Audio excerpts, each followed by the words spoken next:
Hei jälleen kaikki! Kuten lupasin tein teille videon rasisteista Suomessa. Mutta muistutan teitä kaikkia, että tulee pitkä juttu. Jos jaksatte kuunnella, niin olkaa hyvä. Ellette jaksa, voitte painaa punaista ruutua saman tien. Meissä on pimeää. Meissä on valoa. Meissä on kaikki poikki menevää. Ilo, suru, viha. Kaikki tunteet heittelee. Mutta milloin maailman suuri sydän aukeaa ja estot lähtee? Ja vielä toinen asia, ihmiset, kaikki mitä teen nytten. Tärisee tahtoa, vain tahtoa. Maha aina täynnä ikuista ja palamatonta tahtoa.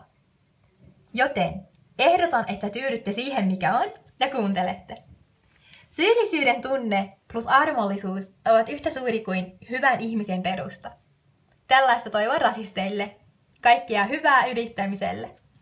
Facebookissa on niin paljon ryhmiä, jossa rasistit ovat perustaneet tarkoituksella turvapaikkahakijoiden maineen pilaamiseen ja tekevät kaikkensa muuttaakseen ihmisten mieltä niin, että kaikkia turvapaikkahakijoita ja varsinkin muslimeita viedään takaisin omaan maahansa. Vaikka ovat hakeneet turvaa, koska ovat olleet vainon kohteena ja vakavasti uhattuja, niin kysyn, miksi? Emmekö me kaikki ole ihmisiä? Me kaikki olemme vaarassa alistua samanlaiseen vaaraan. Yleensä monet eurooppalaiset syyllistävät kaikkia muslimeita siihen, mitä yksi yksilö tai yksi oma ryhmä ihmisiä ovat tehneet, varastaneet tai pommittaneet. Mitä sitten, jos on muslimi ja on eri tausta?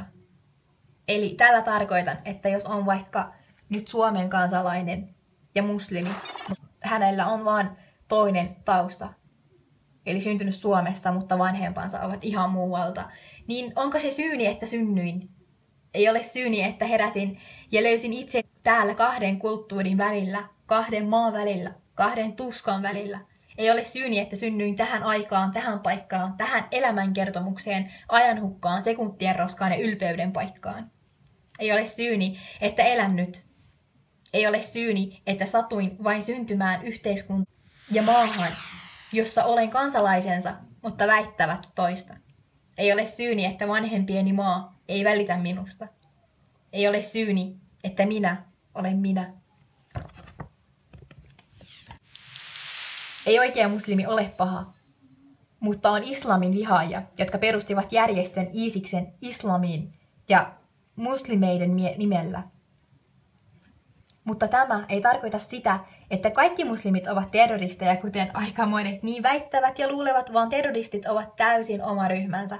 Kaukana meistä kaikista hyvistä muslimeista. Tietysti ihmisestä puhuttaessa on hyviä ja huonoja ihmisiä, koska kukaan ihminen ei ole täydellinen ja jokaisella on oma asenteensa, käytöksensä ja lahjakkuudensa olla erilainen ja mikään näistä ei liity uskontoihin. Sama asia. Jos on yksi mädäntynyt omena, se ei yhtään tarkoita sitä, että kaikki ovat mädäntyneitä omenoita ja niitä ei saa syödä ja että kaikki ovat huonoja. Islamin maan yritetään tappaa varsinkin koko mediassa, uutisissa että sosiaalisessa mediassa. Aika monet sekoittavat politiikkaa ja islamia yhteen, koska ovat tietämättömiä asiasta ja eivät tiedä koko totuudesta yhtään mitään. Media on välillä rasisti. Tässä teille kaikille nähty esimerkki. Media ei koskaan ole ollut tasa-arvoinen, ei myöskään tule olemaan vielä pitkään aikaan. Esimerkiksi kun joku muslimi tekee jotain pahaa, mitä normaali kristinuskoinen eurooppalainen tekisi, eivät tee siitä niin suurta asiaa mediassa kuin muslimeille. Ja näin ennakkoluulot vain lisääntyvät muslimeita kohtaan. Ja mikään sopu ja rauha ei ehdi jäämään, vaan nämä lisäävät enemmän sitä pelkoa, ikään kauhuleffaa katseltaisiin koko ajan. Kuulemma muslimit ja aasialaiset ovat saatanoita ja eurooppalaiset enkeleitä. Tämä ei kuule pidä paikkaansa. Vaikka tosiasiassa kukaan ei ole parempi kuin toinen ja jokaisella on oma oikeus olla omanlainen. Ja mikä pahinta, aasialaiset eivät kaikki heistä ole edes muslimeita. Säin heitä, joita sanotaan muslimeiksi heti virhettä tekiessään, vaikka eivät ole edes muslimeita. Ja mitä pahinta, aasialaiset eivät kaikki heistä ole edes muslimeita, vaan säälin heitä, joita sanotaan muslimeiksi heti virheitä tekiessään. Kaikkia aasialaisia syytetään samoista, että terroreita, muslimeita. Heihin puetaan kaikki syytökset. Miksi? Miksi? Aika monet heistä on kristinuskoisia, buddhalaisia, hindulaisia, kristinuskoisia, juutalaisia. Niin paljon erilaisia uskontoja löytyy Aasiasta. Se ei meinaa sitä, että kaikki ovat muslimeita ja kaikki ovat terroristeja.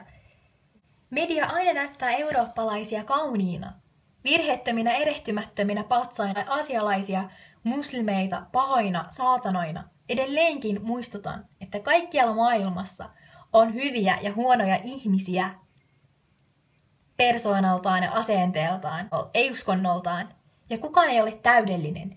Ne, jotka tappaa ja murhaa islamin nimellä, heitä ei kukaan imaami tai pappi shioista ole hyväksynyt.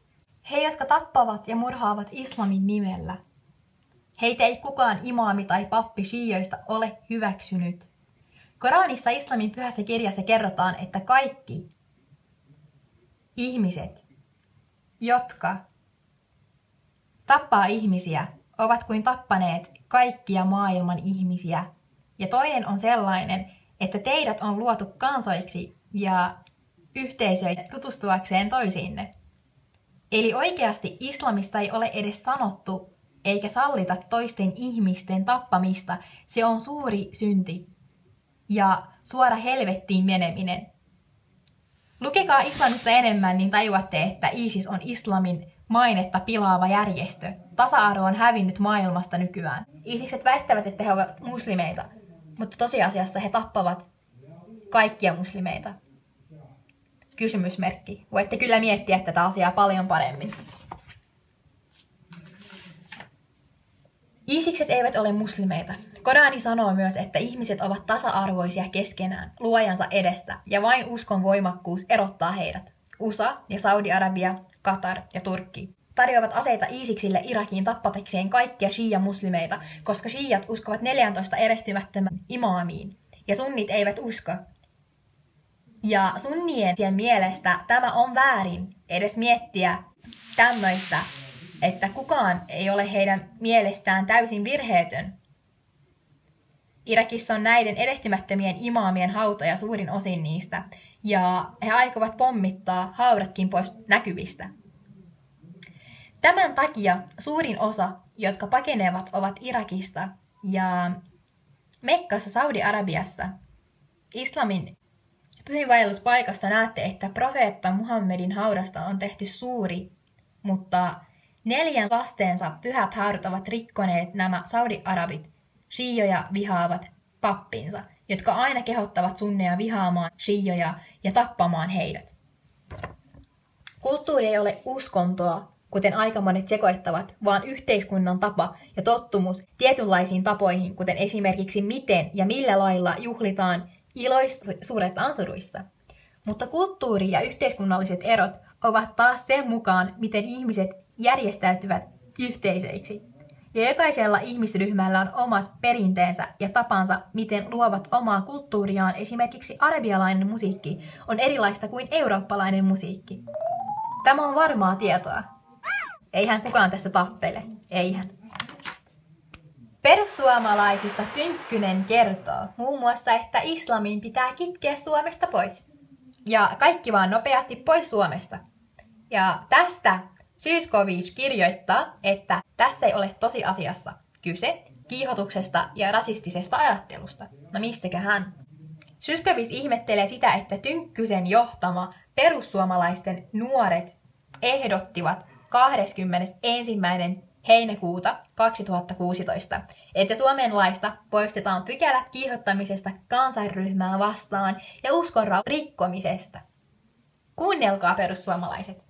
Ei kaikki teistä ole uskonnollisia, aika moni on teistä ateisteja, mutta Irakissa, Afganistanissa, Somaliassa, Afrikassa ja koko maailmassa on kaikenlaisia uskontoja, kristittyjä, juutalaisia, hinduja, buddhia, ateisteja. Silti mielestäni kaikki saamme uskoa vapaasti. Tynkkyselle kysymys. Miksi vain islamia pois? Miksi ei juutalaisia, kristittyjä, buddhalaisia Suomesta pois? Mitä pahaa, hyvät, ja kunnianhimoiset muslimit ovat teille tehneet.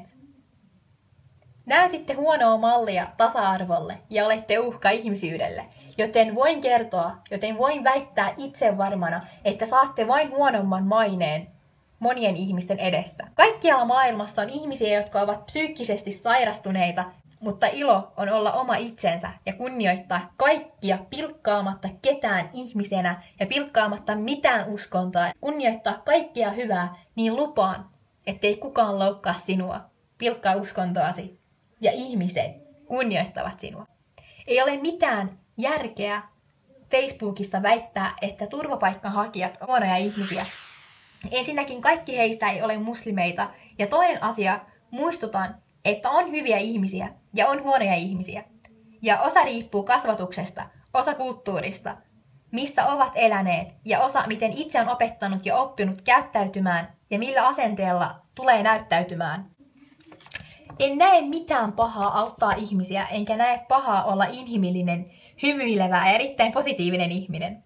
Kun turvapaikkahakijat oppivat kieltä, tekevät sen jälkeen töitä ja rupeavat maksamaan veroja valtiolle ja niitä apuja, joita valtio on heihin sitten käyttänyt, tulevat maksamaan sen kaikki takaisin.